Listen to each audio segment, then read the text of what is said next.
அஸ்ஸலாமு அலைக்கும். இந்த வருஷம் ஹஜ்ஜுக்கு போன அம்மா அத்தாக்கு என்ன பேக் பண்ணோன்னு பார்க்கலாமா? அவங்களுக்கு ஒரு கெட்டல், ஃப்ளாஸ்க்கு, அவல், பிஸ்கெட்ஸ் இதெல்லாம் எடுத்து வச்சுருந்தோம். ஏன்னா இந்த வருஷம் ஹஜ்ஜில் சமைக்கக்கூடாது அப்படின்னு சொல்லிட்டாங்க. அதனால் எல்லா டைமுமே அவங்க போய் ஹோட்டலில் வாங்கிட்டு இருக்க முடியாதுங்கிறதுக்காக கொஞ்சம் ஸ்நாக்ஸும் அவங்களுக்கு எடுத்து வச்சுருந்தோம்.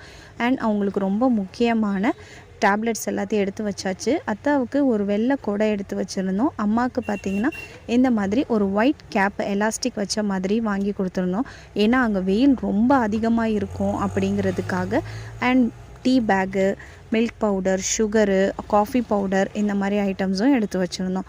ரொம்ப முக்கியமானது இந்த போர்ட்டபிள் பக்கெட்ஸ் வாங்கியிருந்தோம். மேபி அவங்களுக்கு முன்னால் இது ரொம்ப யூஸ் ஆகும்னு நினைக்கிறோம் அதுக்காக. அண்ட் அவங்களுடைய நீ கேப், டெய்லி யூஸ் ஆன சோப்பு, ஷாம்பூ, சீப்பு இந்த மாதிரி ஐட்டம்ஸும் எடுத்து வச்சுருந்தோம். இந்த வீடியோ உங்களுக்கு பிடிச்சிருந்தால் மறக்காமல் லைக் அண்ட் ஷேர் பண்ணுங்கள். அண்ட் உங்கள் ஃபேமிலியில் யாராவது ஹஜ்ஜுக்கு போகிறாங்கன்னா இந்த வீடியோவை மறக்காமல் அவங்களுக்கு ஷேர் பண்ணுங்கள். அஸ்ஸலாமு அலைக்கும்.